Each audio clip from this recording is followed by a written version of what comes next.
देश के अलग अलग हिस्सों में विरोध प्रदर्शन। जंतर मंतर पर ककरोच जनता पार्टी का प्रदर्शन। मध्य प्रदेश में प्रतीकात्मक चिता और फांसी के जरिए उग्र आंदोलन।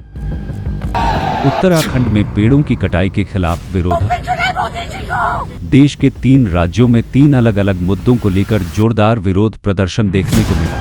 सबसे पहले बात राजधानी दिल्ली की, जहां ककरोच जनता पार्टी के नेतृत्व में शिक्षा व्यवस्था की कथित विफलता और NEET परीक्षा के प्रश्न पत्र लीक मामले के विरोध में बड़ा प्रदर्शन आयोजित किया गया। सामाजिक कार्यकर्ता सोनम वांगचुक के अनशन के बाद पार्टी ने संसद चलो कार्यक्रम का आह्वान किया। संसद के मानसून सत्र के पहले ही दिन हजारों प्रदर्शनकारी इस आंदोलन में शामिल हुए। कार्यक्रम की शुरुआत राष्ट्रगान के साथ की गई।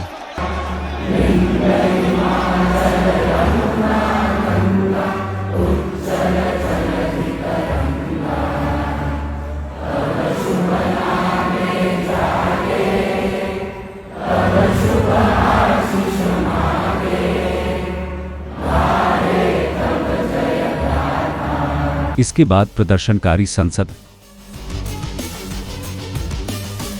की ओर बढ़ने लगे। हजारों लोगों ने पुलिस की कई स्तरों वाली बैरिकेडिंग तोड़कर संसद भवन की ओर बढ़ने की कोशिश की, जिससे स्थिति तनावपूर्ण हो गई। इसके बाद दिल्ली पुलिस ने लाठीचार्ज किया और आंसू गैस के गोले छोड़े। घटनाक्रम के बाद केंद्र सरकार प्रदर्शनकारियों से बातचीत के लिए तैयार हुई।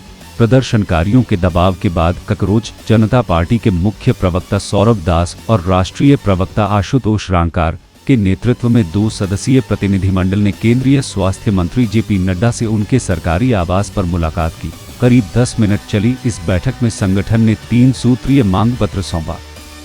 केंद्रीय शिक्षा मंत्री धर्मेंद्र प्रधान का तत्काल इस्तीफा या पद से हटाया जाए।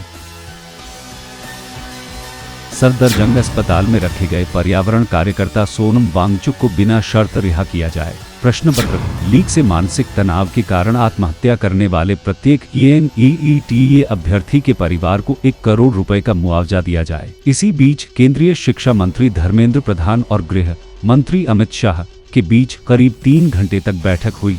इस बैठक को आंदोलन के मद्देनजर सरकार की सक्रियता के रूप में देखा जा रहा है।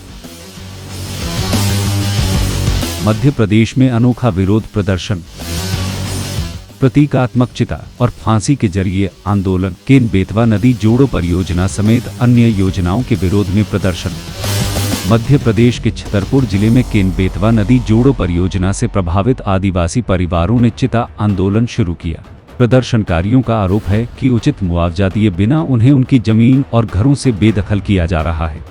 इसी के विरोध में उन्होंने प्रतीकात्मक चिता और फांसी का प्रदर्शन किया। हालांकि रविवार को पुलिस ने यह आंदोलन समाप्त करा दिया।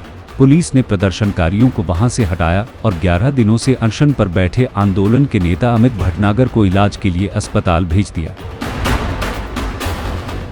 फिर जीवंत हुआ चिपको आंदोलन। उत्तराखंड में पेड़ों की कटाई के खिलाफ उग्र विरोध। उत्तराखंड में ऋषिकेश भानियावाला 4 लेन सड़क परियोजना के लिए पहले करीब 4000 पेड़ काटने की योजना बनाई गई थी। इस फैसले के विरोध में व्यापक पर्यावरण आंदोलन शुरू हो गया। पेड़ों की कटाई के विरोध में एक महिला ने अपना सिर मुंडवाकर भी विरोध दर्ज कराया।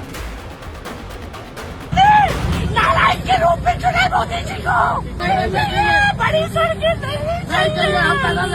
हम क्या पैदल कर सकते हैं? इस देश को हेलीकॉप्टर में चारों धाम पहुंचना नहीं चाहिए। जनता के बढ़ते दबाव के बाद राज्य सरकार को पीछे हटना पड़ा। शनिवार को उत्तराखंड के मुख्यमंत्री पुष्कर सिंह धामी ने ऋषिकेश भानियावाला 4 लेन परियोजना के लिए प्रस्तावित करीब 4000 पेड़ों की कटाई के फैसले पर फिलहाल रोक लगाने की घोषणा की। मुख्यमंत्री ने कहा कि जब तक सभी पक्षों के बीच विश्वास का माहौल और सहमति नहीं बन जाती, तब तक पेड़ों की कटाई का काम स्थगित रहेगा। न्यूज डेस्क रिपोर्ट, पूर्वांचल प्रहरी।